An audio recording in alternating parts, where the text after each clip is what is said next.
ಬಂಧುಗಳೇ, ಜೈ ಭೀಮ್. ಚಮರಂ ಚಾನಲ್ಗೆ ನಿಮಗೆಲ್ರಿಗೂ ಸ್ವಾಗತ. ನಾನಿವತ್ತು ಮತ್ತೆ ಹೊಲೆ ಮಾದಿಗರ ಈ ಒಳ ಮೀಸಲಾತಿಯ ಕುರಿತಂತೆ ಏನಾಗಿದೆ ಡೆವಲಪ್ಮೆಂಟ್ಸ್ ಅನ್ನೋದ್ರ ಬಗ್ಗೆ ಮಾತಾಡ್ತೀನಿ. ಡೆವಲಪ್ಮೆಂಟ್ಸ್ ಅಂದರೆ ಸರ್ಕಾರಿ ಡೆವಲಪ್ಮೆಂಟ್ಸ್ಗಳಲ್ಲ, ನಮ್ಮ ಜನ ಸಮುದಾಯದಲ್ಲಿ ನಡೆತಿರ್ತಕ್ಕಂಥ ಡೆವಲಪ್ಮೆಂಟ್ಸ್. ಸೊ ಅದಕ್ಕೂ ಮುಂಚೆ ದಯಮಾಡಿ ನನ್ನ ಚಾನಲ್ಗೆ ಸಬ್ಸ್ಕ್ರೈಬರ್ ಆಗಿ. ಸಬ್ಸ್ಕ್ರೈಬರು ಫ್ರೀ ಇದೆ, ಅಲ್ಲಿ ಸಬ್ಸ್ಕ್ರೈಬರ್ ಬಟನ್ ಇರುತ್ತೆ. ದಯಮಾಡಿ ಸಬ್ಸ್ಕ್ರೈಬರ್ ಬಟನ್ನು ಒತ್ತೋದ್ರ ಮುಖಾಂತರ ನಮ್ಮ ಚಾನಲ್ಗೆ ಸಬ್ಸ್ಕ್ರೈಬ್ ಆಗಿ ಅಂತ ನಾನು ನಿಮ್ಮಲ್ಲಿ ಕೇಳ್ಕೊತಾ ಇದ್ದೀನಿ. ಜೊತೆಗೆ ಇದನ್ನು ಲೈಕ್ ಮಾಡಿ, ಕಮೆಂಟ್ ಮಾಡಿ ಮತ್ತು ಶೇರ್ ಮಾಡಿ ಇಷ್ಟ ಆದರೆ. ಬಂಧುಗಳೇ, ಈಗ ನಾವು 2026ನೇ ಇಸ್ವಿಯಲ್ಲಿ ಈಗ ಒಳ ಮೀಸಲಾತಿ ಕುರಿತಂತೆ ನಮ್ಮ ಹಕ್ಕುಗಳನ್ನು ಪ್ರತಿಪಾದಿಸುವ ಬದಲು ಈಗ ಹೊಲೆಯರು ಮತ್ತು ಮಾದಿಗರಿಬ್ಬರು ನಾನು ಹೇಳ್ತಿರೋದು. ಮತ್ತು ಈ SC ಪಟ್ಟಿಯಲ್ಲಿ 101 ಜಾತಿಗಳಿದ್ದಾಗ್ಯೂ ಕೂಡ ಈಗ ಸದ್ಯಕ್ಕೆ ಸದ್ದು ಮಾಡ್ತಿರ್ತಕ್ಕಂಥದ್ದು ಹೊಲೆಯರು ಮತ್ತು ಮಾದಿಗರು ಈ ಒಳ ಮೀಸಲಾತಿಗೋಸ್ಕರ. ಈ ಒಳ ಮೀಸಲಾತಿ 2026 ಸಂದರ್ಭದಲ್ಲಿ ಒಳ ಮೀಸಲಾತಿಯಲ್ಲಿ ನಮ್ಮ ಪಾಲನ್ನ ಕೇಳಕ್ಕೆ ಹೊರಟಂತ ನಮ್ಮ ಸಮುದಾಯಗಳು, ಹೊಲೆಯರು ಮತ್ತು ಮಾದಿಗರು ಇಬ್ಬರನ್ನು ಸೇರಿಸಿ ನಮ್ಮ ಸಮುದಾಯ ಅಂತ ಕರೀತೀನಿ, ನಾನು ವಿಂಗಡಿಸಿ ಮಾತಾಡ್ತಿಲ್ಲ. ಹೊರಟಂತ ಈ ಸಮುದಾಯಗಳು ಇವತ್ತು ತಮ್ಮ ಹಕ್ಕುಗಳ ಆಚೆ ಬೇರೆ ಬೇರೆ ವಿಶ್ಲೇಷಣೆಗೆ ನಿಂತುಬಿಟ್ಟಿವೆ. ಈಗ ಪರ್ಸನಲ್ ಆಗಿ ನಿಂತಿದ್ದಾರೆ ಈಗ, ಮತ್ತು ಜಿದ್ದಾಜಿದ್ದಿಗೆ ಬಿದ್ದಂತೆ ಒಬ್ರಿಗೊಬ್ರು ಕೆಸರೆರಚಾಟದಲ್ಲಿ, ಆರೋಪಗಳಲ್ಲಿ, ಪ್ರತ್ಯಾರೋಪಗಳಲ್ಲಿ ಮತ್ತು ಅವರ ಸಾಂಸ್ಕೃತಿಕ ಜಾಡ್ಗಳನ್ನ ಹಿಡಿದು ಅಥವಾ ಅವರ ಸಾಂಸ್ಕೃತಿಕ ನಾಯಕರುಗಳ ಮೇಲೆ, ಅಂದರೆ ಬಾಬಾ ಸಾಹೇಬ್ ಅಂಬೇಡ್ಕರ್ ಅವ್ರ ಮೇಲೆ ಇರ್ಬೋದು, ಜಗಜೀವನ್ ರಾಮ್ ಮೇಲೆ ಇರ್ಬೋದು, ಬುದ್ಧ ಇರ್ಬೋದು, ಅಥವಾ ಅವರ ಒಂದು ಕುಲಶಾಸ್ತ್ರೀಯ ಅಧ್ಯಯನಕ್ಕೆ ಇಳಿದುಬಿಟ್ಟಿದ್ದಾರೆ. ಎಲ್ಲರೂ ಕುಲಶಾಸ್ತ್ರೀಯ ಅಧ್ಯಯನಕಾರರಾಗ್ಬಿಟ್ಟಿದ್ದಾರೆ ಈಗ. ಸೊ ಅವರನ್ನ ಮೂಲಗಳಿಟ್ಕೊಂಡು ಇವ್ರನ್ನ ತೆಗೊಳ್ಳುವಂಥದ್ದು, ಇವ್ರ ಮೂಲಗಳಿಟ್ಕೊಂಡು ಅವರನ್ನು ತೆಗೊಳ್ಳುವಂಥದ್ದು. ಒಟ್ಟಾರೆಯಾಗಿ ನಾವು ಒಂದು ಮರೆತು ಬಿಟ್ಟಿರೋದೇನು ಅಂತಂದರೆ, ಈ ಹಿಂದೂ ಪ್ರಣೀತವಾದಂಥ ಹಿಂದುತ್ವದೊಳಗಡೆ ಈ ಹೊಲೆ ಮಾದಿಗರ ಅಲ್ಲದೇನೆ 101 ಜಾತಿಗಳು, ಹೊಲೆ ಮಾದಿಗರ ಅಥವಾ SC ಪಟ್ಟಿಯಲ್ಲಿ ಬರ್ತಕ್ಕಂಥ 101 ಜಾತಿಗಳು, ಅದಲ್ಲದೆ 80% ಇರ್ತಕ್ಕಂಥ ಹಿಂದುಳಿದ ಜಾತಿಗಳು ಅಥವಾ ಶೂದ್ರರು ಅಂತ ಕರಿತೀವಿ. ಇವರೆಲ್ಲರೂ ಮನುವಾದಿ ಪ್ರಣೀತವಾದಂಥ ಈ ಒಂದು ಶಾಸ್ತ್ರ ಸಂಪ್ರದಾಯಗಳಲ್ಲಿ ಅಥವಾ ಸಾಮಾಜಿಕ ವ್ಯವಸ್ಥೆಯಲ್ಲಿ ಎಲ್ಲರೂ ಶೋಷಿತರೆ. ಎಲ್ಲರೂ ಒಂದು ರೀತಿಯ ಜಾತಿ ವ್ಯವಸ್ಥೆ ಒಳಗಡೆ ಸಿಕ್ಕಿ ನೆರಳಿರ್ತಕ್ಕಂಥ ಒಂದು ಸ್ಥಿತಿಯನ್ನು ಸಾವಿರಾರು ವರ್ಷಗಳ ಕಾಲ ಅನುಭವಿಸುತ್ತಿದ್ದಾಗ್ಯೂ ಕೂಡ ಇವತ್ತು ನಾವೆಲ್ಲರೂ ನಮ್ಮ ಕುಲಶಾಸ್ತ್ರೀಯ ಅಧ್ಯಯನ ಇಟ್ಕೊಂಡು ಅಥವಾ ನಮ್ಮ ಪರ್ಸನಲ್ ವಿಚಾರಗಳಿಗೆ ಬಂದು ಎಟುಕಿಸ್ಕೊಂಡು ಈಗ ಒಳ ಮೀಸಲಾತಿಯ ವಿಚಾರಗಳನ್ನ ಬಿಟ್ಟು ಈಗ ಬೇರೆ ಬೇರೆ ವಿಚಾರದಲ್ಲಿ ಟೀಕೆ ಟಿಪ್ಪಣಿಗಳಿಗೆ ಇಳಿದಿದ್ದೀವಿ. ಈಗ ನಾವು ಅದು ಜಾತಿಯ ಹಿನ್ನೆಲೆಗೆ ಬಂದು ನಿಂತಿದೆ. ಈಗ ಹೊಲೆಯರು ಮತ್ತು ಮಾದಿಗರು ಇದ್ದಂಥ ಒಂದು ಕಾನ್ಸೆಪ್ಟ್ ಹೊಡೆದೋಗಿವಾಗ ಹೊಲೆಯರು ವರ್ಸಸ್ ಮಾದಿಗರು ಅಥವಾ ಮಾದಿಗರು ವರ್ಸಸ್ ಹೊಲೆಯರು ಅನ್ನುವಂಥ ಸ್ಥಿತಿಯಲ್ಲಿ ಈಗ ಎರಡು ಪಂಗಡಗಳು, ಒಂದೇ ಸಮುದಾಯದ ಎರಡು ಪಂಗಡಗಳು, ವಿಭಿನ್ನ ಪಂಗಡಗಳು ಜಟಾಪಟಿಗಿಳಿದಿರ್ತಕ್ಕಂಥದ್ದು ಅಥವಾ ಯುದ್ಧಕ್ಕೆ ನಿಂತಿರ್ತಕ್ಕಂಥದ್ದು ಬೇರೆ ಸಮುದಾಯಗಳಿಗೆ ಎಂಥ ಒಂದು ಕೆಟ್ಟ ಮೆಸೇಜನ್ನು ರವಾನಿಸ್ತಾ ಇದೆ ಗೊತ್ತಾ? ಅದ್ರ ಬಗ್ಗೆ ಯಾರು ಯೋಚನೆನೇ ಮಾಡ್ತಾ ಇಲ್ಲ ನಾವು. ಅಥವಾ ಮುಂದಿನ ನಮ್ಮ ತಲೆಮಾರು ಅಥವಾ ಇದನ್ನ ಬಗ್ಗೆ ತಲೆನೇ ಕೆಡಿಸ್ಕೊಳ್ದಿರ್ತಕ್ಕಂಥ ಹೊಲೆಯರು ಇದ್ದಾರೆ, ಬೇಕಾದಷ್ಟು ಜನ ಮಾದಿಗರು ಇದ್ದಾರೆ. ನನಗೆ ಗೊತ್ತಿರಂಗೆ ಅನೇಕ ಜನ ಸರ್ಕಾರಿ ಈ ಒಂದು ಸವಲತ್ತುಗಳಿಗೆ ಅಷ್ಟೇ ನಾವು ನಮ್ಮ ವಿರೋಧಗಳನ್ನ ಇಟ್ಕೊಂಡು ಒಂದು ಸಮುದಾಯವಾಗಿ ನಾವು ಹೊಡೆದೋಗ್ಬಾರ್ದು ಅನ್ನುವಂಥ ಕಾಳಜಿ ಉಳ್ಳಂಥವ್ರು ಬೇಕಾದಷ್ಟು ಜನ ಇದ್ದಾರೆ. ಅವರಷ್ಟೇ ಈಗೇನು ಈ ಕಡೆ ಒಂದು ಮಾದಿಗರ ಸಮಾವೇಶ ನಡೀತು, ಆ ಕಡೆ ಒಂದು ಹೊಲೆಯರ ಸಮಾವೇಶ ನಡೀತು, ಅವರು ಸಂಖ್ಯಾಬಲವನ್ನು ತೋರಿಸ್ಕೊ ಹೊರಟ್ರಲ್ಲ, ಅಷ್ಟೇ ಜನ ಅಲ್ಲ ಈ ಸಮುದಾಯಗಳಲ್ಲಿರೋದು. ಬೇಕಾದಷ್ಟು ಜನಗಳು ಇದನ್ನೆಲ್ಲ ನೋಡುವಂಥ ಜನಗಳಿದ್ದಾರೆ. ನೋಡ್ತಾ ಇದೇನು ಸರಿನಾ ತಪ್ಪ, ಯಾಕಿದು ಬೇಕಿತ್ತು ಅನ್ನುವಂಥ ಮಾತುಗಳನ್ನು ಕೂಡ ಆಡ್ತಾ ಇದ್ದಾರೆ. ಮೀಸಲಾತಿಯನ್ನ ಮೀರಿ ನಮ್ಮ ಮಕ್ಕಳುಗಳನ್ನ, ಮುಂದಿನ ಸಮುದಾಯವನ್ನ ನಾವು ಸ್ವಯಂ ಬಲದಲ್ಲಿ, ಅರ್ಹತೆ ಆಧಾರದ ಮೇಲೆ ಅಥವಾ ಕೆಪಾಸಿಟಿ ಮೇಲೆ, ಅವರ ಜ್ಞಾನದ ಮೇಲೆ, ಅವರ ಅರಿವಿನ ಮೇಲೆ ಅವರ ಅವಕಾಶಗಳನ್ನ ಗಳಿಸ್ಕೋಬೇಕು ಅನ್ನುವಂಥ ಮನಸ್ಥಿತಿಯನ್ನು ಆ ಥರ ಬೇಕಾದಷ್ಟು ಜನ ಇದ್ದಾರೆ. ಅಂದರೆ ಮೀಸಲಾತಿ ಸೌಲಭ್ಯ ಹಂಗಂದ್ರೆ ನಮಗೆ ಬೇಡವಾ? ಬೇಕು. ಅದೊಂದು ಅಫರ್ಮೇಟಿವ್ ಆಕ್ಷನ್ ಅಂತ ಕರಿತೀವಿ ನಾವು. ಈ ಅಫರ್ಮೇಟಿವ್ ಆಕ್ಷನ್ನ ಎಷ್ಟು ಮಟ್ಟಿಗೆ ಬಂದು ನಿಂತಿದೆ ಇವತ್ತು ಅಂತಂದರೆ, ಅಫರ್ಮೇಟಿವ್ ಆಕ್ಷನ್ ಅಂತಕ್ಕಂಥದ್ದು ಪ್ರಪಂಚದಾದ್ಯಂತ ಎಲ್ಲ ದೇಶಗಳಲ್ಲೂ ಇದೆ. ಅಂದರೆ ದುರ್ಬಲ ವರ್ಗಗಳಿಗೆ ಅಥವಾ ತುಳಿತಕ್ಕೊಳಪಟ್ಟಂಥ ವರ್ಗಗಳಿಗೆ ಅವಕಾಶಗಳನ್ನ, ಸ್ಪೆಷಲ್ ಪ್ರಿವಿಲೇಜಸ್ಗಳನ್ನ ಕಾನೂನು ಪ್ರಕಾರ ಕೊಡಬೇಕು ಅಂತಕ್ಕಂಥದ್ದು ಅಫರ್ಮೇಟಿವ್ ಆಕ್ಷನ್. ಆದರೆ ಭಾರತದ ಮಟ್ಟಿಗೆ ಅದು ಮೀಸಲಾತಿಯಾಗಿ ಕನ್ವರ್ಟ್ ಆಗಿದೆ. ಮೀಸಲಾತಿ ಅನ್ನೋ ಪದದಲ್ಲಿ ಪಾಪ್ಯುಲರ್ ಆಗಿ ಎಷ್ಟು ವರ್ಷಗಳ ಕಾಲ ಈ ಮೀಸಲಾತಿಯನ್ನು ಮೇಲ್ವರ್ಗಗಳು ವಿರೋಧಿಸ್ಕೊಂಡು, ದ್ವೇಷಿಸ್ಕೊಂಡು, ವ್ಯಂಗ್ಯ ಮಾಡ್ಕೊಂಡು ಬಂದರು ನಮ್ಮನ್ನು. ಮತ್ತು ಈ ದೇಶದ ಅನೇಕ ಸಂಪತ್ತನ್ನು, ಪಾಲನ್ನು ಬೇರೆ ಬೇರೆಯಲ್ಲೇ ಎಂಜಾಯ್ ಮಾಡಿದ್ರು. ಅದ್ರ ಬಗ್ಗೆ ನಮ್ಮ ಪ್ರಶ್ನೆಗಳೇ ಇಲ್ಲ. ಹಿಂದೆ ಒಂದೇ ಒಂದು ಸಿದ್ಧಾಂತ ಇದ್ದಾಗ, ಅಂದರೆ ಒಂದು ಶೋಷಿತ ಹೋರಾಟ ಇದ್ದಾಗ, ಅಥವಾ ಬ್ರಾಹ್ಮಣೇತರ ಹೋರಾಟ ಇದ್ದಾಗ, ಅಥವಾ ಇನ್ನೂ ಆನಂತರ ಬಂದಂಥ ಬಹುಜನ ಚಳವಳಿ ಇದ್ದಾಗ ಎಲ್ಲ ಶೋಷಣೆಗೆ ಒಳಗಾದಂಥ ಪ್ರತಿಯೊಂದು ಸಮುದಾಯಗಳು, SC, ST, OBC, religious minorities ಅಂತ ಏನು ಕರೀತಾರೆ, ಈ ಎಲ್ಲ ಸಮುದಾಯಗಳನ್ನು ಒಟ್ಟುಗೂಡಿಸ್ಕೊಂಡು ನಾವು ರಾಜಕೀಯ ಅಧಿಕಾರವನ್ನು ಗಳಿಸ್ಕೊಳ್ಳೋದ್ರ ಮುಖಾಂತರ ಅಥವಾ ಸಂಖ್ಯಾಬಲವನ್ನು ತೋರಿಸೋದ್ರ ಮುಖಾಂತರ ಈ ದೇಶದಲ್ಲಿ ಇಲ್ಲಿ ತನಕ ಆಗಿರ್ತಕ್ಕಂಥ ಎಲ್ಲ ರೀತಿಯ ಅನ್ಯಾಯಗಳನ್ನು, ನಾವು ಶೋಷಣೆಗಳನ್ನು ಒಡೆದೋಡಿಸ್ಬೇಕು, ನಾವು ಪವರ್ ತಗೋಬೇಕು, ನಮ್ಮ ಪವರ್ ಬರ್ತಿದ್ದಂಗೆ ನಮ್ಮ ಎಲ್ಲ ಹಕ್ಕು ಅಧಿಕಾರಗಳನ್ನ ನಾವು ಎಲ್ರಿಗೂ ಹಂಚಬೇಕು ಸಮನಾಗಿ ಅನ್ನೋ ಕಾನ್ಸೆಪ್ಟ್ ಇತ್ತು. ಅದು ಈಗ ಬತ್ತ ಏನಂತಂದ್ರೆ ಜಾತಿಯ ವಿಚಾರಕ್ಕೆ ಬಂದು ನಿಂತ್ಕೊಳ್ತು. ಆಯಿತು, 30 ವರ್ಷಗಳಿಂದ ಒಂದು ಒಳ ಮೀಸಲಾತಿಯ ಹೋರಾಟ ಅಲ್ಲಲ್ಲಿ ಶುರುವಾಗಿದ್ದು 30 ವರ್ಷಗಳಿಂದಲೇ ಇಷ್ಟು ತೀವ್ರವಾದಂಥ ಹೋರಾಟ ಮಾಡಿದ್ರಿ. ನಮಗೆ ಕೇವಲ ಒಳ ಮೀಸಲಾತಿಯ ಪಾಲಷ್ಟೇ ಬೇಕು ಅಂತ ವಾದ ಮಾಡುವಂಥ ಇವತ್ತಿನ ಬುದ್ಧಿಜೀವಿಗಳು, 2 ವರ್ಗಗಳಲ್ಲಿ ಇರತಕ್ಕಂಥ ನಾನು ಹೇಳೋದು ಬುದ್ಧಿಜೀವಿಗಳು 30 ವರ್ಷಗಳ ಹಿಂದೆಯೇ ಯಾಕೆ ಇಂತಹ ಒಂದು ತೀವ್ರತರವಾದಂಥ ಹೋರಾಟಕ್ಕೆ ಇಳಿಲಿಲ್ಲ? ಕೇವಲ ಆಗ್ರಹಗಳಲ್ಲಿ ಬಂದಂಥ ಸರ್ಕಾರಗಳ ಮುಂದೆ ಬೇಡಕ್ಕೆ ಇಡೋದ್ರ ಮುಖಾಂತರ ಅಥವಾ ಮನವಿಗಳನ್ನ ಇಡೋದ್ರ ಮುಖಾಂತರ ಯಾಕೆ ಕೂತ್ಕೊಂಡ್ರು? ಇವತ್ತು ಏನು ರಕ್ತಪಾತಕ್ಕೆ ಇಳಿತೀವಿ ನಾವು ತೊಡೆತಟ್ಟು ನಿಂತಿದ್ದಾರೋ, ಅಥವಾ ಏನು ಅವ್ರ ಮೇಲೆ ನಾವು ಸವಾರಿ ಮಾಡಿಬಿಡ್ತೀವಿ, ಮಾಡಲಿಲ್ಲ ಅಂದರೆ ನಾವು ಪ್ರಾಣ ಬೇಕಾದ್ರೂ ಕೊಡ್ತೀವಿ ಅನ್ನುವಂಥ ಒಂದು ಹೋರಾಟಕ್ಕೆ ಇಳಿದಿದ್ದಾರಲ್ಲ, ಇಂಥ ಹೋರಾಟವನ್ನು 30 ವರ್ಷಗಳ ಹಿಂದೆ ಮಾಡಿದ್ದಿದ್ರೆ 30 ವರ್ಷಗಳ ಹಿಂದೆ ಮಾಡಿದ್ದರೆ ಬಹುಶಃ ಇದಕ್ಕೆ ಒಂದು ಅರ್ಥ ಇರ್ತಿತ್ತು. ಯಾಕೆ ನಾನು ಈ ಮಾತು ಹೇಳ್ತೀನಿ ಅಂದರೆ, ಈ ಕಾಲಘಟ್ಟದಲ್ಲಿ ನಾನು 26ನೇ ಇಸ್ವಿ ಅಂತ ಯಾಕೆ ಹೇಳಿದರೆ, ಈ ಕಾಲಘಟ್ಟದಲ್ಲಿ ಮೀಸಲಾತಿಯು ತನ್ನ ಅಸ್ತಿತ್ವವನ್ನೇ ಕಳೆದುಕೊಳ್ಳುವ ರೀತಿಯಲ್ಲಿ ಆಳುವ ಸರ್ಕಾರಗಳು ಮಾಡಿಟ್ಟಿವೆ. ಈಗ ಅದು ವಿಶೇಷವಾಗಿ ಕೇಂದ್ರ ಸರ್ಕಾರದಲ್ಲಿ ಯಾವಾಗ ನಾನು ಹೇಳೋದು, ಕೇಂದ್ರ ಸರ್ಕಾರ BJP ಬಂದಾಗಿಂದಲೇ ನಾನು ಹೇಳ್ತಿರೋದು, ಕೇಂದ್ರ ಸರ್ಕಾರವು ಹೊಸ ಆರ್ಥಿಕ ನೀತಿಗಳನ್ನ ಯಾವಾಗ ಒಪ್ಕೋತೋ ಆವಾಗಿಂದನೇ ಮೀಸಲಾತಿಯ ಅರ್ಥ ಕ್ಷೀಣಿಸ್ತಾ ಬಂದಿದೆ. ನಮ್ಮ ಉದ್ಯೋಗಗಳು ಖಾಸಗಿ ಪಾಲಾಗ್ತಾ ಇದ್ದಾವೆ. ಅಥವಾ ಇಲ್ಲಿರ್ತಕ್ಕಂಥ ಎಲ್ಲ ಉದ್ಯಮಿಗಳು, ಸರ್ಕಾರದ ಉದ್ಯಮಿಗಳು ಅಥವಾ ಸರ್ಕಾರದ ಒಡೆತನದಲ್ಲಿರ್ತಕ್ಕಂಥ ಎಲ್ಲ ಉದ್ಯಮಿಗಳನ್ನ ದೊಡ್ಡ ದೊಡ್ಡ ಎಂಪ್ಲಾಯಬಿಲಿಟಿನ ಕೊಡುವಂಥ ಶಕ್ತಿ ಇದ್ದಂಥ, ಸಾಮರ್ಥ್ಯ ಇದ್ದಂಥ ದೊಡ್ಡ ದೊಡ್ಡ ಉದ್ಯಮಿಗಳನ್ನೆಲ್ಲ ಮುಚ್ತಾ ಬರ್ತಾ ಇದ್ದಾರೆ. ಮುಚ್ತಾ ಬಂದು ಇವತ್ತು ಅದನ್ನ ಖಾಸಗೀಕರಣ ಮಾಡಿದ್ದಾರೆ. ಯಾಕೆ ಖಾಸಗೀಕರಣ ಮಾಡಿದ್ರು ಅಂತಂದ್ರೆ, ಅದು ಕಾಂಗ್ರೆಸ್ ಆಗಿರಲಿ, ಜನತಾದಳ ಆಗಿರಲಿ, ಜನತಾ ಪಕ್ಷ ಆಗಿರಲಿ, BJP ಆಗಿರಲಿ, ಎಲ್ಲರೂ ಒಂದೇ ಮನಸ್ಥಿತಿಯಲ್ಲಿ ಯಾಕೆ ಮುಚ್ತಾ ಬಂತಂದ್ರೆ, ಮೀಸಲಾತಿ ಈ ಜನಗಳಿಗೆ ಕೊಬ್ಬು ತಂದು ಕೊಟ್ಬಿಟ್ಟಿದೆ, ಅಧಿಕಾರ ತಂದು ಕೊಟ್ಬಿಟ್ಟಿದೆ, ಅಹಂಕಾರ ತಂದು ಕೊಟ್ಬಿಟ್ಟಿದೆ. ನಮ್ಮ ಎದುರುಗಡೆ ನಿಂತು ಮಾತಾಡ್ತಾರೆ ಅಷ್ಟೇ, ಇನ್ನೇನಿಲ್ಲ. ಅಹಂಕಾರ ಅಂದ್ರೆ ನಮ್ಮ ಎದುರುಗಡೆ ನಿಂತು ಪ್ರಶ್ನೆ ಮಾಡೋ ಸ್ಥಿತಿ ಬಂದರೆ, ನಮ್ಮ ಎದುರುಗಡೆ ಇವರು ಕಾರ್ ತಗೊಳಂಗಾಗಿದ್ದಾರೆ, ಬಂಗ್ಲೆ ಕಟ್ಸಂಗಾಗಿದ್ದಾರೆ, ಇವ್ರ ಮಕ್ಕಳನ್ನು ನಮ್ಮ ಮಕ್ಕಳ ಸಮಕ್ಕೆ ಬರಂಗಾಗಿದ್ದಾರೆ, ಅಥವಾ ಸಂಸತ್ನಲ್ಲಿ ವಿಧಾನಸೌಧದಲ್ಲಿ ಇವರು ಕೂಡ ನಮ್ಮ ಸರಿ ಸಮಕ್ಕೆ ಬಂದು ಕೂತ್ಕೊಳ್ಳಂಗಾಗಿದ್ದಾರೆ. ಹಾಗಾಗಿ ಇವ್ರಿಗೆ ಏನು ಮೂಲಭೂತ ಹಕ್ಕು ಮೀಸಲಾತಿ ಇದೆ, ಈ ಮೀಸಲಾತಿ ಅರ್ಥಹೀನ ಆಗಬೇಕು ಅನ್ನೋದಕ್ಕೆ ಯಾವ್ಯಾವ ಮಾರ್ಗಗಳಿದ್ದೋ ಎಲ್ಲ ಮಾರ್ಗಗಳನ್ನ ಅತ್ಯಂತ ನಾಜೂಕಾಗಿ ಮನುವಾದಿಗಳು, ಯಾವುದೇ ಪಕ್ಷದಲ್ಲಿರ್ತಕ್ಕಂಥ ಮನುವಾದಿಗಳು ಅತ್ಯಂತ ನಾಜೂಕಾಗಿ ಮೀಸಲಾತಿಯನ್ನೇ ಇಲ್ದಿರಂಗೆ ಮಾಡ್ಬೇಕಾದ್ರೆ ಏನು ಮಾಡಬೇಕು? ಸರ್ಕಾರಿ ಸ್ವಾಮ್ಯದಲ್ಲಿ ತಾನೇ ಅವರು ಮೀಸಲಾತಿ ಕೇಳ್ತಾರೆ.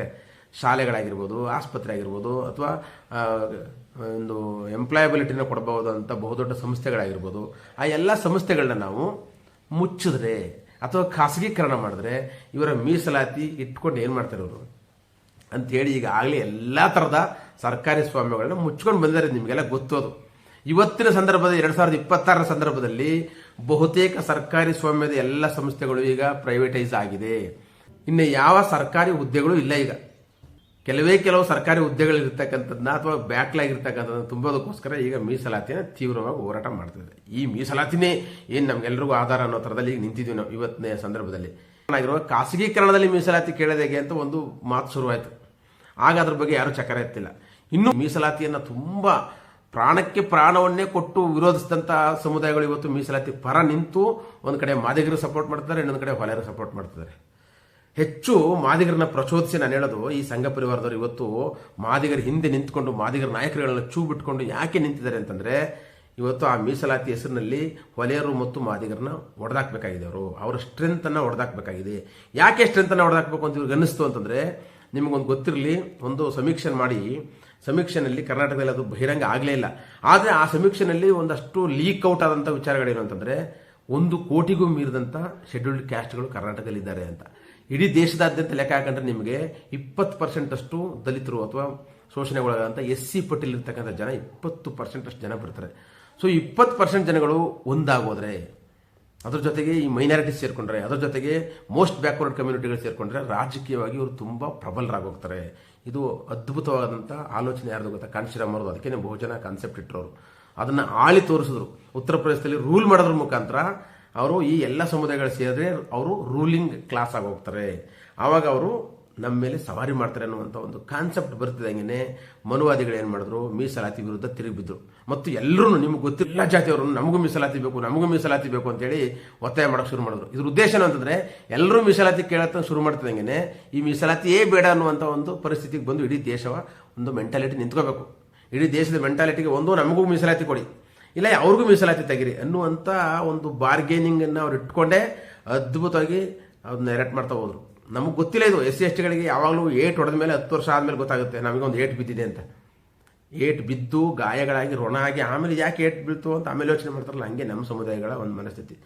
ಆದರೆ ಸಂಘ ಪರಿವಾರ ಅತ್ಯಂತ ಅದ್ಭುತವಾಗಿ ಅಥವಾ ಮನುವಾದಿಗಳು ತುಂಬ ಅದ್ಭುತವಾಗಿ ಇದನ್ನ ಈಗಾಗಲೇ ಒಂದು ಪಿಕ್ಚರ್ನ ರೆಡಿ ಮಾಡಿ ಇಟ್ಟಿದ್ದಾರೆ. ಇವತ್ತು ಮೀಸಲಾತಿ ಕೊಡ್ಸೋಣ ಬಿಡ್ರಿ, ಅವ್ರು ಬ್ಯಾಕ್ದವ್ರು ನಿಂತ್ಕೊಂಡು ನಾವು ಹಿಂದೆ ಮಾದಿಗರಿಂದ ಒಂದಷ್ಟು ಜನ ಸಂಘ ಪರಿವಾರದಲ್ಲಿ ನಿಂತ್ಕೊಳ್ಳಿ, ಹೊಲರಿಂದ ಒಂದಷ್ಟು ಜನ ನಿಂತ್ಕೊಂಡು ಒಟ್ಟಿಗೆ ಪ್ರಚೋದಿಸಿ ಅವ್ರಿಗೆ ಏನು ಎತ್ತು ಕಟ್ಟಿದ್ರೆ ಅವ್ರೇನಾಗ್ತಾರೆ, ಮೀಸಲಾತಿಗೆ ಒಬ್ರಿಗೊಬ್ರು ಕಿತ್ತಾಟ ಮಾಡಿ ನಿಂತ್ಕೋತಾರೆ.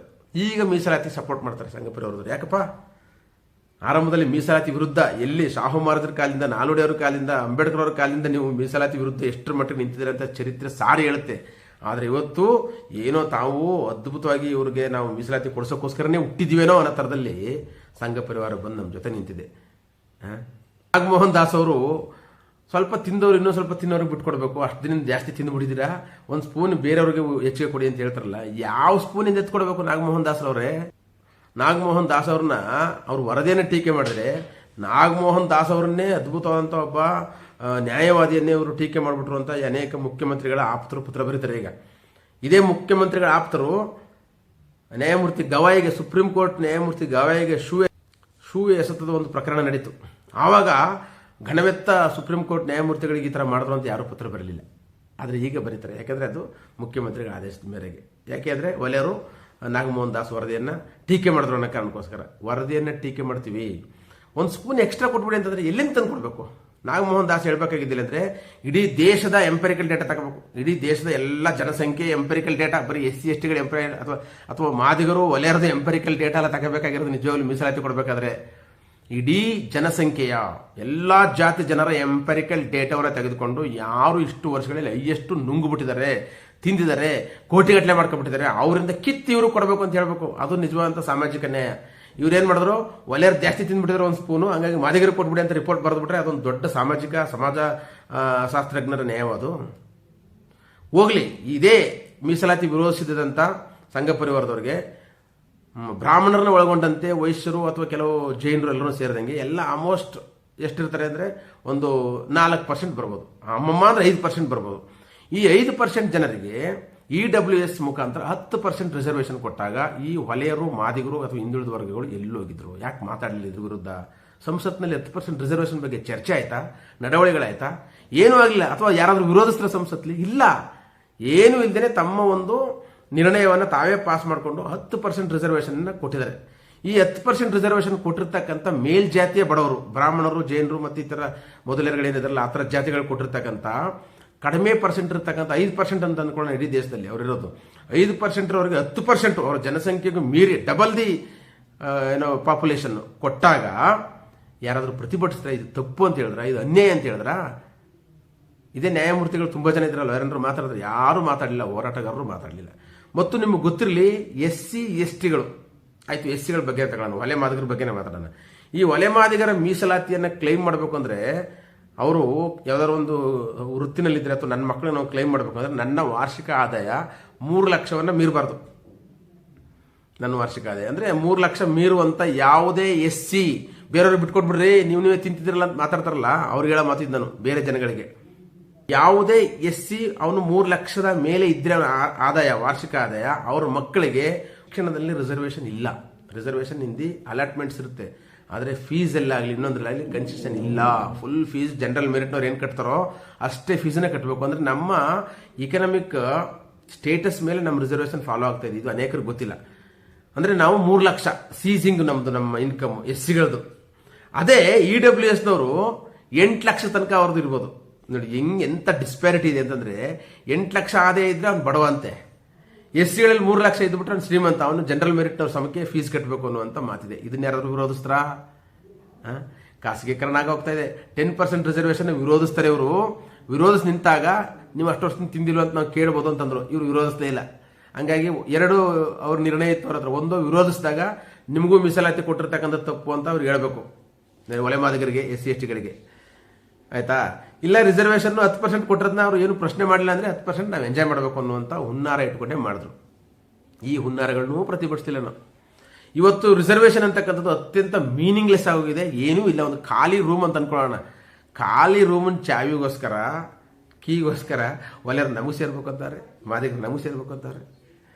ಸರಿ, ಹಕ್ಕು ಅಧಿಕಾರಗಳು ಹಂಚ್ಕೊಳ್ಳಿ ನೀವು. ನನ್ನ ಒಂದು ಸಜೆಷನ್ ಏನಂದರೆ, ಒಲೆಯವರು ನಮಗೆ ಇಷ್ಟು % ಬೇಕು, ನಮಗೆ ಇಷ್ಟು ರೋಸ್ಟರ್ ಬಿಂದುನಲ್ಲಿ ತಪ್ಪಾಗಿದೆ, ಹಂಗಾಗಿ ನಮಗೆ ಹಕ್ಕುಗಳು ಹರಣ ಆಗ್ತಾ ಇದೆ ಅಂತ ಹೋರಾಟ ಮಾಡಿ, ಸ್ಟ್ರೈಕ್ ಮಾಡಿ, ಏನೋ ಮಾಡಿ.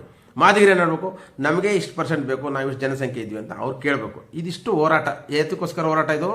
ನಮ್ಮ ಹಕ್ಕುಗಳು ಮತ್ತು ಪಾಲನೆ ಪಡ್ಕೊಳ್ಳೋಕ್ಕೋಸ್ಕರ ಹೋರಾಟವೇ ಹೊರತು ಸರ್ಕಾರದಲ್ಲಿದೆ. ಅದು ಸರ್ಕಾರದ ಕೈಲಿರೋದು. ನಾವು ಎಷ್ಟೇ ಗರ್ಜನೆ ಮಾಡಿದ್ರು, ಎಷ್ಟೇ ದೊಡ್ಡ ಜನಸಂಖ್ಯೆ ಸೇರಿದ್ರು ಏನು ಮಾಡ್ತೀವಿ? ಹೋಗಿ ಅಲ್ಲಿ ನಾವು ಬೇಡ್ತೀವಿ, ಮನವಿ ಪತ್ರ ಸಲ್ಲಿಸ್ತೀವಿ, ಅಥವಾ ನಮ್ಮ ಕೋರಿಕೆ ಇಡ್ತೀವಿ ಹೊರತು ಗರ್ಜನೆ ಮಾಡಿ ಆರ್ಡರ್ ಮಾಡ್ರಿ ಅಂತ ಹೇಳ್ತೀವಿ. ನಾವು ಏನು ಜನಸಂಖ್ಯೆ ತೋರಿಸ್ಬಿಟ್ಟು ನಾವು ಎಷ್ಟೊಂದು ದೊಡ್ಡ ದೊಡ್ಡ ಜನಸಂಖ್ಯೆ ತೋರಿಸ್ತೀವಲ್ಲ ಎಲ್ಲರೂ, ಈ ಎಲ್ಲ ಜನಸಂಖ್ಯೆ ತೋರಿಸಿನೂ ಅಷ್ಟು ದೊಡ್ಡ ಸಂಖ್ಯೆಯಲ್ಲಿ ಬೇಡಿದ್ವಿ, ಅಷ್ಟು ದೊಡ್ಡ ಸಂಖ್ಯೆಯಲ್ಲಿ ಗ್ವಾಗರದ್ವಿ ಅಂತಿದೆ ಹೊರತು ಇಷ್ಟು ದೊಡ್ಡ ಸಂಖ್ಯೆ ಸೇರಿಬಿಟ್ಟು ನಾವು ಆಳುವ ಸರ್ಕಾರಕ್ಕೆ ಎದುರಿಸ್ಬಿಟ್ಟು ನಮ್ಮ ಕಾನೂನು ಪಾಸಾಗಂಗೆ ಮಾಡ್ದಂತಿದೆಯಾ? ಇಲ್ಲ. ಅಷ್ಟು ಕಾಲದಿಂದ ನಾವು ಏನು ದೊಡ್ಡ ಸಂಖ್ಯೆ ಸೇರಿದ್ವಿ ಅಂತ ಅನ್ಕೋತೀವಲ್ಲ, ಎಷ್ಟೇ ದೊಡ್ಡ ಸಂಖ್ಯೆ ರೋರ್ ಮಾಡಿದ್ವಿ, ನಾವು ಗರ್ಜನೆ ಮಾಡಿದ್ರು ಆ ಗರ್ಜನೆಯು ನಮಗೆ ನಮ್ಮ ಪಾಲು ಕೊಟ್ಬಿಡಿ ಅಂತೇಳೋ ಗರ್ಜನೆನೇ ಹೊರತು ಬೇರೇನೂ ಅಲ್ಲ. ಅಲ್ಲಿಂದ ಮೀರಿ ನಾವೇನು ಮಾಡಿದ್ವಿ, ಈಗ ನಮ್ಮ ಗರ್ಜನೆ ಎಲ್ಲಿದೆ ಗೊತ್ತಾ? ಹೊಲೆಯರ ವಿರುದ್ಧ ಮಾದಿಗರ ಗರ್ಜನೆ. ಅಷ್ಟು ವರ್ಷದಿಂದ ನೀವು ತಿಂದ್ಬಿಟ್ಟಿದ್ದೀರಾ. ಯಾವ ಮಟ್ಟಕ್ಕೆ ಬಂದು ನಿಂತಿದ್ದೀರಾ ಅಂತಂದರೆ, ಅನೇಕ ಜನ ನಮ್ಮ ಪಾಲನ್ನ ತಿಂದು ತೇಗ್ಬಿಟ್ಟಿದ್ದೀರ ನೀವು. ಅವರು ಕೋಪ EWS ಮೇಲೆ ಕೊಟ್ಟಂಥ 10% ಮೇಲಿಲ್ಲ, ಅಥವಾ ದೊಡ್ಡ ದೊಡ್ಡ ಉದ್ಯಮಗಳು ಮಾಡ್ಕೊಂಡಂಥ ದೊಡ್ಡ ದೊಡ್ಡ ಕಡಿಮೆ ಕ್ಯಾಸ್ಟ್ ಇದ್ದಂಥವ್ರು, ಅಂದರೆ ಸಂಖ್ಯೆಯಲ್ಲಿ ಬಲದಲ್ಲಿ ಕಡಿಮೆ ಇದ್ದು ಅವರು ಆಸ್ತಿ ಪಾಸ್ತಿಗಳನ್ನ ಲಪಟಾಯಿಸ್ಕೊಂಡಿದ್ದಾರೆ. ಇದು ಹೊರಡು ಲೂಟಿ ಮಾಡ್ಕೊಂಡಿದ್ದಾರೆ ಇಡೀ ದೇಶದ ಸಂಪತ್ತನ್ನು. ಆ ಸಂಪತ್ತನ್ನು ಲೂಟಿ ಮಾಡ್ಕೊಂಡಂಥ ಇವರ ಮಾಸ್ಟರ್ಸ್ಗಳ ಬಗ್ಗೆ ಅವ್ರು ಮಾತಾಡಲ್ಲ. ಅವ್ರ ಮುಂದೆ ಜೀತ ಮಾಡಕ್ಕೆ ರೆಡಿ ಇದ್ದಾರೆ. ಅವ್ರ ಮುಂದೆ ಗುಲಾಮಗಿರಿ ಮಾಡಕ್ಕೆ ರೆಡಿ ಇದ್ದೀವಿ, ಆದರೆ ಅವ್ರ ವಿರುದ್ಧ ಮಾತಾಡಲ್ಲ. ನಮ್ಮ ಪಾಲು ತಿನ್ಕೊಬಿಟ್ರಲ್ಲ ಸ್ವಾಮಿ ಅಂತ ಅವ್ರ ಹತ್ರನೇ ಜೀತ ಮಾಡಕ್ಕೆ ರೆಡಿ ಇದ್ದೀವಿ ನಾವು. ಆದರೆ ಇಲ್ಲಿ ಮಾಡ್ತಿರೋದು ಯಾರ ವಿರುದ್ಧ? ಹೊಲೆಯರು ನಮ್ಮ ಪಾಲು ತಿಂದುಬಿಟ್ರು ಅಂತ ಇಡೀ ಜಗತ್ತಿಗೆ ಸಾರಿ ಹೇಳ್ತಾ ಇದ್ದಾರೆ ಮಾದಿಗರು.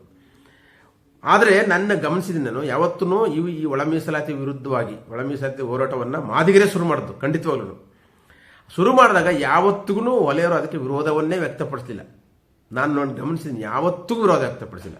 ಯಾವಾಗ ಇದು ವಿರೋಧಕ್ಕೆ ಬಂತಂದರೆ, ಎಲ್ಲಿ ರೋಸ್ಟರ್ ಬಿಂದುಗಳಲ್ಲಿ ಅನ್ಯಾಯ ಆಯ್ತಾ ಹೋಯ್ತು, ಆ ರೋಸ್ಟರ್ ಬಿಂದುಗಳ ವಿರುದ್ಧ ಮಾತಾಡೋಕ್ಕೆ ಶುರು ಮಾಡಿದ್ರು, ಆವಾಗ ಮಾತ್ರವೇ ಹೊಲೆಯರು ಒಂದು ದೊಡ್ಡ ಸಂಘಟಿತವಾದಂಥ ಧ್ವನಿಯನ್ನು ಮೊಳಗಿಸಿದ್ರು. ನಾನು ಇದನ್ನು ನಿಷ್ಪಕ್ಷಪಾತವಾಗಿ ಹೇಳ್ತಾ ಇದ್ದೀನಿ. ಆದರೆ ಸಾಮಾಜಿಕ ಜಾಲತಾಣಗಳಲ್ಲಿ ಅಥವಾ ಅವರು ಹೋರಾಟ ಕಟ್ಟುವಾಗ ಮಾದಿಗ ನಾಯಕರುಗಳು ಕೊಟ್ಟಂಥ ನೆರೇಷನ್ ಯಾವುದು ಗೊತ್ತಾ? ಸಂಘ ಪರಿವಾರ ಪ್ರಣೀತವಾದಂಥ ನೆರೇಷನ್ ಕೊಟ್ಟದ್ದೇನು ಅಂತಂದರೆ, ಹೊಲೆಯರು ನಮ್ಮ ಪಾಲನ್ನ ಕಬಳಿಸಿದ್ದಾರೆ. ಈ ಮಾತು ಸಂಘ ಪರಿವಾರದ್ದು, ಖಂಡಿತವಾಗಲೂ ಮಾದಿಗರ ತಲೆಯಲ್ಲಿರ್ತಕ್ಕಂಥ ಸ್ವಂತ ಮಾತಲ್ಲ ಇದು. ನಾನು ಇದನ್ನ ಎಲ್ಲಿ ಬೇಕಾದ್ರೂ ಹೇಳ್ತೀನಿ. ಅವ್ರು ಕೊಟ್ಟಂಥ ಮಾತನ್ನ ಇಟ್ಕೊಂಡು ಇವರು ಹೊಲೆಯರು ನಮ್ಮನ್ನು ಕಬಳಿಸ್ಬಿಟ್ರು. ಈ ಮಾತುಗಳನ್ನ ಕೆಳಗಡೆ ಇರ್ತಕ್ಕಂಥ ಹುಡುಗರು, ಹೊಸ ತಲೆಮಾರಿನ ಹುಡುಗರೆಲ್ಲ ಅದನ್ನು ಫಾಲೋ ಮಾಡೋಕೆ ಶುರು ಮಾಡಿದ್ರು. ಅಂದರೆ ಅದು ಇಂಡಿವಿಜುವಲ್ ಒಪಿನಿಯನ್ ಅಂತ ಕೆಲವು ಬುದ್ಧಿಜೀವಿಗಳು, ಮಾದಿಗ ಬುದ್ಧಿಜೀವಿಗಳು ಮಾತಾಡಿದ್ರು. ಇಂಡಿವಿಜುವಲ್ ಒಪಿನಿಯನ್ಗಳನ್ನ ತಗೊಂಡು ನೀವು ಮಾದಿಗರ ಮೇಲೆ ನೀವು ಈ ಥರ ಹೇಳ್ತಿರಲ್ರಿ ಅಂತ. ಇಂಡಿವಿಜುವಲ್ ಒಪಿನಿಯನ್ ಸೃಷ್ಟಿ ಆಗಕ್ಕೆ ಸಾಧ್ಯನೇ ಇಲ್ಲ ಒಂದು ಸಮಾಜದಲ್ಲಿ. ಒಂದು ವಾದವು ಮೇಲೆ ಸೃಷ್ಟಿಯಾದಂಥ ವಾದವೇ ಕೆಳಗಡೆ ಬರ್ತಕ್ಕಂಥದ್ದು. ಒಂದು ಉದಾಹರಣೆಗೆ, ಒಂದು ಟ್ಯಾಂಕಲ್ಲಿ ಏನು ನೀರು ತುಂಬಿರುತ್ತೋ ಅದೇ ನೀರು ಎಲ್ಲ ನಲ್ಲಿಗಳಲ್ಲೂ ಬರುತ್ತೆ. ಟ್ಯಾಂಕಲ್ಲಿ, ಓವರ್ ಹೆಡ್ ಟ್ಯಾಂಕಲ್ಲಿ ಯಾವ ನೀರು ತುಂಬಿರುತ್ತೆ ಆ ನೀರು. ಸೊ ಹೀಗೆ ನಾಯಕರುಗಳು ಮಾತಾಡೋಕೆ ಶುರು ಮಾಡ್ತಂಗೆ ತೊಡೆ ತಟ್ಟಿ ಏನು ಹೊಲೆಯರ ವಿರುದ್ಧ ಸಮರಕ್ಕೆ ಇಳಿದ್ರಲ್ಲ, ಆ ಸಮರಕ್ಕೆ ಇಳಿದದ್ದು ಯಾವ ಮಟ್ಟಕ್ಕೆ ಹೋಯ್ತು ಅಂದರೆ, ಒಂದು ಹಂತಕ್ಕೆ ಹೋಗಿ ಅಂಬೇಡ್ಕರ್ ಮತ್ತು ಜಗಜೀವನ್ ರಾಮ್ ಮೇಲೆ ನಿಂತು ಬಂತು. ಇವತ್ತು ಅಂಬೇಡ್ಕರ್ ಅವ್ರನ್ನ ಬೇಕಾದಷ್ಟು ಟೀಕೆ ಮಾಡೋಕೆ ಶುರು ಮಾಡಿದ್ರು. ಮಾದಿಗ ಹುಡುಗರು ಅಂಬೇಡ್ಕರ್ ಅವ್ರನ್ನ ಬ್ರಿಟಿಷ್ ಏಜೆಂಟ್ ಅಂತ ಕರೆ ಮಟ್ಟಕ್ಕೆ ಬಂದು ನಿಂತ್ಕೊಂಡ್ರು. ಇನ್ನೂ ಒಂದು ಮುಂದೆ ಹೋಗಿ ಹೊಲೆಯರ್ನ ನಾಯಕರ ಅಂಬೇಡ್ಕರ್ ಅವರೇ ಮೋಸ ಮಾಡಿಬಿಟ್ಟಿದ್ರು, ಅಂಬೇಡ್ಕರ್ ಅವರೇ ಅನ್ಯಾಯ ಮಾಡಿಬಿಟ್ರು ನಮಗೆಲ್ರಿಗೂ ಮಾದಿಗರಿಗೆ ಅನ್ನೋ ಅದು ಮತ್ತಕ್ಕೆ ಹೋದ್ರು. ಈಗ ಹೊಲೆಯರ ವಿರುದ್ಧ ವೈಯಕ್ತಿಕ ದಾಳಿಗಳು, ಟೀಕೆಗಳ ವಿರುದ್ಧವನ್ನು ಮಾಡ್ತಾರೆ. ಇದನ್ನ ಮೀರಿಸ್ಬೇಕಲ್ಲ, ಇದಕ್ಕೊಂದು ಟಾಂಗ್ ಕೊಡಬೇಕಲ್ಲ. ಅದಕ್ಕೋಸ್ಕರ ಹೊಲೆಯರ ಹುಡುಗರು ನಿಂತ್ಕೊಂಡ್ರು. ನಾನು ಬರೀ ಮಾದಿಗರ ಹುಡುಗರು ನಿಂತಿದ್ದಾರೆ ಅಂತ ಹೇಳ್ತಿಲ್ಲ. ಹೊಲೆಯರ ಹುಡುಗರು ನಿಂತ್ಕೊಂಡು ಮಾದಿಗರನ್ನ ಸಾಂಸ್ಕೃತಿಕವಾಗಿ ಹಲ್ಲೆಗಳಕ್ಕೆ ಶುರು ಮಾಡಿದ್ರು. ಇವರು ಸಾಂಸ್ಕೃತಿಕ ಹಬ್ಬಗಳ ಬಗ್ಗೆ, ಇವರ ಸಾಂಸ್ಕೃತಿಕ ಹೋರಾಟಗಳ ಬಗ್ಗೆ, ಇವರಲ್ಲಿರ್ತಕ್ಕಂಥ ಹಿಂದೂ ಅಥವಾ ಬೌದ್ಧ ಅಥವಾ ಇನ್ನು ಮಾರಮ್ಮನ ಪೂಜೆ ಮಾಡುವಂಥ ದ್ವಂದ್ವಗಳನ್ನ ಇಟ್ಕೊಂಡು ಟೀಕೆ ಮಾಡ್ಕೊಂಡು ಆಡ್ಕೊಂಡು ನಗಕ್ಕೆ ಶುರು ಮಾಡಿದ್ರು. ಇದನ್ನ ಸಂಘ ಪರಿವಾರ ಮಾಡ್ತಿತ್ತು. ಮೊದಲು ತುಂಬ ಸಣ್ಣ ಮಟ್ಟದಲ್ಲಿ ಮಾಡ್ತಿತ್ತು. ಸಂಘ ಪರಿವಾರನ ಹತ್ತಿಕ್ಬಿಟ್ಟಿದ್ರು ಕಾಂಶಿರಾಮ್ ಅವರ ಬಹುಜನ ಹೋರಾಟದಿಂದಾಗಿ. ಆ ಹತ್ತಿಕ್ಕಿದಂಥ ಎಲ್ಲ ನೋವುಗಳನ್ನು ಮಾದಿಗರು ಹೊಲೆಯರ ಮುಖಾಂತರ ಇವತ್ತು ಸಂಘ ಪರಿವಾರ ತೀರಿಸ್ಬಿಟ್ಟು ನಗುತ್ತಾ ನಿಂತಿದೆ. ಯಾವ ಪಾಲ್ ತಗೋತೀರಿ ನೀವು? ಯಾವುದ್ರಲ್ಲಿ ಪಾಲ್ ತಗೋತೀರಾ? ಎಷ್ಟು ಪರ್ಸೆಂಟ್ ಆರು ತಗೊಳ್ಳಿ. ಎಲ್ಲಿದೆ ಮೀಸಲಾತಿ ಹಕ್ಕುಗಳು ಇವತ್ತು ನಿಮಗೆ? ಇವತ್ತು ಮೀಸಲಾತಿ ಅಂತಕ್ಕಂಥದ್ದು ಅತ್ಯಂತ ಹೀನಾಯವಾಗಿರ್ತಕ್ಕಂಥ ಸ್ಥಿತಿಗೆ ಬಂದು ನಿಂತಿದೆ. ಮೀಸಲಾತಿನಿಗೆ ಇಲ್ಲ ಇವತ್ತು. ಇಂಥ ಸಂದರ್ಭದಲ್ಲಿ ಕೇವಲ ಕೆಲವರ ರಾಜಕೀಯ ಹಿತಾಸಕ್ತಿಗಳಿಗೋಸ್ಕರ ನಾವು ಜನಸಮುದಾಯವನ್ನು ಎತ್ಕೊಟ್ಕೊಂಡು, ಮುಗ್ಧ ಜನಸಮುದಾಯವನ್ನು ನಾವು ಜನಸಂಖ್ಯೆ ಬಲವನ್ನು ತೋರಿಸ್ತಾ ಇದ್ದೀವಿ. ಸಂಖ್ಯಾ ಬಲ ತೋರಿಸಿಯೂ ನಾವು ಬೇಡ್ತಾ ಇದ್ದೀವಿ ಅನ್ನೋದು ಅಷ್ಟೇ ಬಿಟ್ಟರೆ ತಾತ್ಪರ್ಯ. ಮತ್ತು ಇದರಲ್ಲಿ ಸಿಕ್ಕುವಂಥ ಹಕ್ಕು ಎಲ್ಲ ರಾಜಕಾರಣಿಗಳು ನಾನು ಹೇಳ್ತಾರೆ ಒಟ್ಟಿಗೆ ಸೇರಿ, ಇದು BJP ಕಾಂಗ್ರೆಸ್ ಅಂತಲ್ಲ, ಪ್ರತಿಯೊಬ್ಬರೂ ಇವರಿಬ್ಬರನ್ನು ಹೊಡೆದಾಟಕ್ಕೆ ಬಿಟ್ಟಷ್ಟು ನಮಗೆ ಲಾಭ ಅಂತ ಅಂದ್ಕೊಂಡಿದ್ದಾರೆ. ಯಾಕೆಂದರೆ ಮುಂದೆ ಇವ್ರ ಸಂಖ್ಯೆ 1 ಕೋಟಿ, ಇವರೆಲ್ಲರೂ ಒಟ್ಟಾಗೋದ್ರೆ ಕರ್ನಾಟಕ ರಾಜಕಾರಣ ಇವ್ರ ಕೈಗೆ ಒಟ್ಟಾಗುತ್ತಲ್ಲಪ್ಪ ಅನ್ನುವಂಥ ಆತಂಕದಲ್ಲಿ ಇದನ್ನು ಸೃಷ್ಟಿ ಮಾಡಿದ್ರು. ಆ ಸೃಷ್ಟಿಗೆ ತಕ್ಕದಂಗೆ ನಾವು ಗೊಂಬೆಗಳು ಕುಣಿತಾ ಇದ್ದೀವಿ. ಕೆಲವರಿಗೆ ಆಮಿಷಗಳು ಒಡ್ಡಿರ್ತಾರೆ, ಒಂದು ಇದು ಬೀಸುವೇಡಿಕೆ ಅಂತ ಅನ್ಕೊಳ್ಳಿ, ಆದರೆ ಅದು ಹಿನ್ನೆಲೆಯಲ್ಲಿರುತ್ತೆ. ಈ ಆಮಿಷಗಳಿಗೆ ತಕ್ಕದಂಗೆ ಇವರು ಕುಣಿತಾ ಇದ್ದಾರೆ. ಅದಕ್ಕೋಸ್ಕರ ಸ್ಟೇಟ್ಮೆಂಟ್ಗಳನ್ನ ಪಾಸ್ ಮಾಡ್ತಾರೆ, ಅದಕ್ಕೋಸ್ಕರ ಹೊಸ ಹೊಸ ನಿರಾಶೆಗಳನ್ನ ಸೃಷ್ಟಿ ಮಾಡ್ತಾರೆ. ಇದು ತುಂಬ ದೊಡ್ಡ ಗಾಯ ಆಗೋಗುತ್ತೆ. ಈ ಗಾಯ ಆಗಬೇಕು, ಈ ರೀತಿ ಇವರಿಬ್ಬರು ಕಚ್ಚಾಡಬೇಕು, ಇವರಿಬ್ಬರು ಬೀದಿಲಿ ನಿಂತ್ಕೊಂಡು ಪರಸ್ಪರ ಕೆಸರೆರ್ಚ್ಕೋಬೇಕು, ಪರಸ್ಪರ ನಿಂದನೆ ಮಾಡ್ಕೋಬೇಕು, ಪರಸ್ಪರ ಇವರೇ ನೆಗೆಪಾಟ್ಲಿಗೀಡಾಗಬೇಕು ಅಂತಕ್ಕಂಥದ್ದೇ ಸ್ಕ್ರಿಪ್ಟು ಸಂಘ ಪರಿವಾರದ ಮನುವಾದಿಗಳ ಸ್ಕ್ರಿಪ್ಟ್ ಆಗಿತ್ತು. ಅದ್ರ ಪ್ರಕಾರ ಈಗ ನಾವು ಮಾಡ್ತಾ ಇದ್ದೀವಿ. ಅದ್ರ ಪ್ರಕಾರವಾಗಿ ಈಗ ಏನು ಕೊಚ್ಚಾಗ್ತೀವಿ, ಕೊಂದಾಗ್ತೀವಿ, ರಕ್ತಪಾತ ಮಾಡ್ತೀವಿ, ನನ್ನ ಮುಂದೆ ಸಿಕ್ಬಿಡು ಮಗನೇ ನೀನು, ನಿನ್ನ ಹಂಗೆ ಮಾಡ್ಬಿಡ್ತೀನಿ ಅನ್ನೋ ಮಟ್ಟಕ್ಕೆ ಒಲೆ ಮಾದಗರು ಇವತ್ತು ಬಂದು ನಿಂತಿರ್ತಕ್ಕಂಥದ್ದು ನನಗೆ ನಗೆಪಟ್ಲ ಕಾಣಿಸ್ತಾ ಇದೆ. ಈ ಸಮುದಾಯದಲ್ಲಿರ್ತಕ್ಕಂಥ ನನಗೆ ಇನ್ನು ಬೇರೆಯವ್ರಿಗೆ ಎಷ್ಟು ಖುಷಿ ಕೊಡಲ್ಲ. ಇದು ಖುಷಿನೇ, ಇದು ಅತ್ಯಂತ ಖುಷಿ ವಿಚಾರ. ಮತ್ತು ಇದರಿಂದ ಅವರು ಕೇವಲ 2 ಸಮುದಾಯಗಳನ್ನ ಹೊಡೆದಷ್ಟೇ ಅಲ್ಲ, ಅವ್ರ ಕೈಗೆ ತಲುಪಬೇಕಾದ ಅಧಿಕಾರನೂ ನಿಲ್ಲಿಸ್ತಾರೆ. ದೊಡ್ಡ ಅಧಿಕಾರವನ್ನು ಮರೆತುಬಿಟ್ಟು ನಾವು ಇಲ್ಲಿ ಸಿಕ್ಕುವಂಥ ಪುಟಗೋಸಿ ಅಧಿಕಾರಿಗಳಿಗೆ ಅಥವಾ ಸಿಕ್ಕುವಂಥ ಪುಟಗೋಸಿ ಪಾಲಿಗೆ ನಾವು ಕಚ್ಚಾಡ್ತಾ ಒಬ್ರಿಗೊಬ್ರು ಶತ್ರುಗಳಾಗಿ ನಿಂತಿದ್ದೀವಿ. ಇನ್ನೆಂದೂ ನಾವು ಒಂದಾಗಕ್ಕಾಗಲ್ವೇನೋ ಅನ್ನೋ ಮಟ್ಟಕ್ಕೆ ನಿಂತಿದ್ದೀವಲ್ಲ, ಇದು ನ್ಯಾಯನ ಅಂತ ನಾವು ಯೋಚನೆ ಮಾಡಬೇಕು. ಈ ಮೀನಿಂಗ್ಲೆಸ್ ಆಗಿರ್ತಕ್ಕಂಥ ಒಂದು ಮೀಸಲಾತಿ ಅನ್ನುವಂಥ ಒಂದು ಇವತ್ತು ಏನಿದೆ, ಎಲ್ಲ ಕ್ಷೇತ್ರಗಳು ಖಾಸಗೀಕರಣ ಆದಮೇಲೆ, ಎಲ್ಲ ಅವಕಾಶಗಳು ಬಾಗಿಲುಗಳು ಮುಚ್ಚೋದ ಮೇಲೆ ಮೀಸಲಾತಿ ತಗೊಂಡು ನಾವು ನೆಕ್ಕಬೇಕಾಯ್ತು ಅಷ್ಟೇ, ಇನ್ನೇನೂ ಇಲ್ಲ.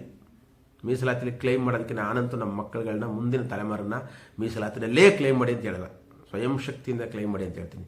ಮೆರಿಟ್ ಅಲ್ಲ, ಮೆರಿಟ್ನೂ ಮೀರಿ ನೀವು ನಿಮ್ಮ ಎಲ್ಲ ಥರದ ಉದ್ಯಮಗಳ ಮುಖಾಂತರ, ಎಲ್ಲ ಥರದ ಎಕನಾಮಿಕ್ ಆಕ್ಟಿವಿಟೀಸ್ಗಳ ಮುಖಾಂತರ ನೀವು ಎಷ್ಟರ ಮಟ್ಟಿಗೆ ನಿಂತ್ಕೋತಿರೋದ್ರ ಮೇಲೆ ಮುಂದಿನ ಭವಿಷ್ಯ ಇದೆ ಹೊರತು ರಿಸರ್ವೇಷನ್ ಮೇಲೆ ಇಲ್ಲ. ಯಾಕಂದರೆ ರಿಸರ್ವೇಷನ್ ಕ್ಲೈಮ್ ಮಾಡಬೇಕಾಗಿರೋದು only in the government sectors, and these government sectors are shutting down and they are becoming the privatisations. ಬೇಕು ಅಂತಲೇ ಉದ್ದೇಶಪೂರ್ವಕವಾಗಿ ಎಲ್ಲ ಸರ್ಕಾರಿ ಉದ್ಯಮಗಳನ್ನು ಪ್ರೈವೇಟೈಸ್ ಮಾಡ್ತಾ ಇದ್ದಾರೆ. ಈ ಪ್ರೈವೇಟೈಸಲ್ಲಿ ನಿಮ್ಮ ಪಾಲು ಇಲ್ಲ, ಈ ಪ್ರೈವೇಟೈಸೇಷನ್ಲಿ ಮೀಸಲಾತಿ ಇಲ್ಲ. ಈ ಪ್ರೈವೇಟೈಸೇಷನ್ಲಿ ಮೀಸಲಾತಿ ಇಲ್ಲ ಅಂದಮೇಲೆ ನನ್ನ ಮಾದಿಗರ ಪಾಲು 6 ತಗೊಂಡು, ಒಲೆಯರ ಪಾಲು 6 ತಗೊಂಡು, ಇನ್ನೊರು ಪಾಲು 6 ತಗೊಂಡು, ಎಷ್ಟೆಷ್ಟೋ ತಗೊಂಡು ಏನು ಮಾಡ್ತೀರಾ? ಅದಕ್ಕೋಸ್ಕರನೇ ಈ ಎಲ್ಲ ಮೀನಿಂಗ್ಲೆಸ್ ಆಗಿರೋ ಸಂದರ್ಭದಲ್ಲಿ ರಿಸರ್ವೇಷನ್ನ 15ರಿಂದ 17ಕ್ಕೆ ಏರಿಸ್ಕೊಡ್ತೀನಿ. 20ಕ್ಕೆ ಏರಿಸಿದ್ರೂ ಪ್ರಯೋಜನ ಇಲ್ಲ, ಇದು ಮಾತ್ರ ಶತಸಿದ್ಧ. ಹಂಗಾಗಿ ಕಚ್ಚಾಡೋದನ್ನು ಬಿಟ್ಟು ಬೇರೆ ಮಾರ್ಗದಲ್ಲಿ ಏನಾದರೂ ಯೋಚನೆ ಮಾಡೋಕ್ಕೆ ಸಾಧ್ಯನಾ? ಅಥವಾ ಪೊಲಿಟಿಕಲ್ ಪವರ್ನ ಇಟ್ಕೊಳ್ಳೋಕ್ಕೆ ಸಾಧ್ಯನಾ? ಎಲ್ಲರೂ ಒಗ್ಗಟ್ಟು ಅಂತ ತೋರಿಸಿ ಅವರ ತಂತ್ರಗಳನ್ನ, ಮನುವಾದಿಗಳ ತಂತ್ರಗಳನ್ನು ವಿರೋಧಿಸಿ ನಿಲ್ಲಕ್ಕೆ ಸಾಧ್ಯನಾ? ನಮ್ಮ ಮಕ್ಕಳಿಗೆ ಮೀಸಲಾತಿ ಇಲ್ಲದೇ ಒಂದು ಅದ್ಭುತವಾದ ಬದುಕು ಕೊಡೋಕ್ಕೆ ಸಾಧ್ಯನಾ ಅನ್ನೋದ್ರ ಬಗ್ಗೆ ಯೋಚನೆ ಮಾಡಿದ್ರೆ, ಪರ್ಯಾಯಗಳ ಬಗ್ಗೆ ನಾವು ಸಾಂಸ್ಕೃತಿಕವಾಗಿ ಒಂದೇ ಆಗಿ ನಿಂತ್ಕೋಬೋದು, ಸಂಘಟಿತವಾಗಿ ನಿಂತ್ಕೋಬೋದು, ಒಗ್ಗಟ್ಟಿನಲ್ಲಿ ನಿಂತ್ಕೋಬೋದು. ಇದಕ್ಕೆಂದ್ರೆ ಪೊಲಿಟಿಕಲ್ ಪವರ್ ತಗೊಳ್ಳೋ ಶಕ್ತಿಯನ್ನು ನಾವು ಪಡ್ಕೋಕ್ಕೆ ಸಾಧ್ಯನಾ? ಆ ದೃಷ್ಟಿಯಲ್ಲಿ ನಾವು ನೋಡಬೇಕೆ ಹೊರತು ಈಗ ನಾವು ಬೇರೆ ಬೇರೆ ಪಕ್ಷಗಳ ಕೈಗೊಂಬೆಗಳಾಗಿ ನಮ್ಮ ಸ್ಟ್ರೆಂತನ್ನು ತೋರಿಸಿ, ಆ ಸ್ಟ್ರೆಂತನ ಮುಖಾಂತರ ಬೇರೆಯವ್ರನ್ನ ಸ್ಟ್ರೆಂತನ್ನು ಮಾಡಿ ಕಡೆಗೆ ಸಿಕ್ಕುವಂಥ ಆ ಮೀಸಲಾತಿಯಲ್ಲಿ ಏನೂ ಇದ್ದೇ ನಿಂತ್ಕೊಳ್ಳೋದಕ್ಕಿಂತ ನಮ್ಮ ಕೈಗೆ ರಾಜ್ಯಾಧಿಕಾರವನ್ನು, ನಮ್ಮ ಕೈಗೆ ಎಲ್ಲ ಪವರ್ಸ್ಗಳನ್ನ ತೆಗೆದುಕೊಳ್ಳೋಕೆ ಸಾಧ್ಯನೇ ಅನ್ನೋದನ್ನು ನಾವು ಮುಂದಿನ ತಲೆಮಾರಿಗೆ ಕಲಿಸ್ಕೊಡ್ಬೇಕಾಗಿದೆ ಹೊರತು ಪರಸ್ಪರ ದ್ವೇಷಗಳನ್ನ ಬಿತ್ತುವ ಕೆಲಸನ ಯಾರೂ ಮಾಡಬಾರ್ದು. ದಯಮಾಡಿ ನೀವೇನಾದರೂ ಹೋರಾಟ ಮಾಡೋರಿದ್ದರೆ ಹೋರಾಟವನ್ನು ನಿಮ್ಮ ಹಕ್ಕುಗಳಿಗೋಸ್ಕರ ಹೋರಾಟ ಮಾಡಿ. ಅಂದರೆ ನಮಗೆ ಇಷ್ಟು ಪಾಲು ಕೊಡಬೇಕು, ಕೊಟ್ಬಿಡ್ರಿ, ನೀವೇನಾರು ಮಾಡ್ಕೊಳ್ರಿ, ನಮ್ಮ ಪಾಲು ಇಷ್ಟು ಕೊಡ್ಬಿಡ್ರಿ ಅಂತ ಕೇಳಿ ಆಗ್ರಹವೇ. ನಿಮ್ಮ ಎಷ್ಟೇ ಜನ ಸೇರಿಸಿದ್ರು ನಿಮ್ಮ ಆಗ್ರಹ, ಕೋರಿಕೆ ಅಷ್ಟೇ, ಇನ್ನೇನು ನಿಮ್ಮ ಆದೇಶ ಏನೂ ಇಲ್ಲ ಇಲ್ಲಿ, ನಿಮ್ಮ ಆದೇಶಗಳಿಲ್ಲ. ಸೊ ಹಂಗಾಗಿ ಈ ಆಗ್ರಹಗಳನ್ನು ನಮ್ಮ ಪಾಲುಗೋಸ್ಕರ ಮಾತ್ರ ಕೇಳ್ತಾ ಇದೀವಿ. ನಾವು ನಮ್ಮ ಸಹೋದರರ ಜೊತೆ ಜಗಳಕ್ಕೆ ಹೋಗಲ್ಲ, ನಾವು ನಮ್ಮ ಸಹೋದರರನ್ನು ಟೀಕೆ ಮಾಡಲ್ಲ, ನಮ್ಮ ಸಹೋದರರ ಸಾಂಸ್ಕೃತಿಕ ಹಿನ್ನೆಲೆಗಳನ್ನು ನಾವು ವ್ಯಂಗ್ಯ ಮಾಡಲ್ಲ ಅನ್ನುವಂಥ ಶಪಥ ಮಾಡಿಕೊಂಡು ನಿಮ್ಮ ಹಕ್ಕುಗಳು ಕೇಳಬೇಕು. ಯಾರ್ಯಾದರೂ ಅಷ್ಟೇ, ಪರಸ್ಪರರ ಕಾಲೆಳೆದೆ, ಪರಸ್ಪರರ ವೈಯಕ್ತಿಕ ನಿಂದನೆಗಳಿದ್ದೇನೆ, ಪರಸ್ಪರರ ಒಂದು ಸ್ವಾಭಿಮಾನವನ್ನು ಕೆಣಕಿದ್ದೇನೆ, ಪರಸ್ಪರರ ಸಾಂಸ್ಕೃತಿಕ ಹಿನ್ನೆಲೆಗಳನ್ನ ಟೀಕೆ ಮಾಡಿದ್ದೇನೆ, ಪರಸ್ಪರರ ಅವರ ಸಮುದಾಯದ ನಾಯಕರುಗಳನ್ನು ಟೀಕೆ ಮಾಡಿದ್ದೇನೆ. ನಾಯಕರುಗಳು ಅಂದರೆ ನಾನು ಇಲ್ಲಿ ರಾಜಕೀಯ ನಾಯಕರುಗಳ ಬಗ್ಗೆ ಮಾತಾಡ್ತಿಲ್ಲ, ಬಾಬಾ ಸಾಹೇಬರು, ಜಗಜೀವನ್ ನೀವು ಮಾತಾಡ್ತಿಲ್ಲ ಆ ಥರ. ಸೊ ಜಗಜೀವನ್ ರಾಮ್ ಅವ್ರನ್ನಾಗಲಿ, ಬಾಬಾ ಸಾಹೇಬರಾಗಲಿ, ಬುದ್ಧರನ್ನಾಗಲಿ ಅವ್ರ ಹೋರಾಟಗಳನ್ನ ಅವಮಾನಿಸ್ತೇನೆ. ನೀವು ನಿಮ್ಮ ಸ್ವಂತ ಶಕ್ತಿ ಮೇಲೆ, ಈಗ ಬಲ ಇದೆ ನಿಮಗೆ, ಎಜುಕೇಷನ್ ಇದೆ, ಎಲ್ಲವೂ ಸಿಕ್ಕಿದೆ ನಿಮಗೆ, ಆ ಶಕ್ತಿ ಮೇಲೆ ನಿಮ್ಮ ಪಾಲನ್ನು ಗಳಿಸಿಕೊಳ್ಳುವಂಥ ನಿಮ್ಮ ಹೋರಾಟವನ್ನು ಕೇಂದ್ರೀಕರಿಸಿದ್ರೆ ಒಳ್ಳೆಯದೀಗ. ಇನ್ನು ರಾಜಕೀಯ ಶಕ್ತಿ ಆಗ್ತಿರೋ ಬಿಡ್ತಿರೋ ಗೊತ್ತಿಲ್ಲ. ಕೇವಲ ಕೆಲವು ಜನರ ತೆವಲಿಗೆ, ಕೆಲವು ಜನರ ರಾಜಕೀಯ ಹಕ್ಕುಗಳಿಗೋಸ್ಕರ, ಕೆಲವು ಜನರ ಡೀಲಿಂಗ್ಗೋಸ್ಕರ ಈ ಕಾರ್ಯಕ್ರಮಗಳನ್ನು ನೀವು ಸಮುದಾಯದ ಕಾರ್ಯಕ್ರಮಗಳಾಗಿ ರೂಪಿಸಬೇಡಿ. ಇದರಿಂದ ಏನು ಪ್ರಯೋಜನ ಇಲ್ಲ, ನಾನು ಹೇಳ್ತೀನಿ ಕೇಳಿ. ಧನ್ಯವಾದಗಳು.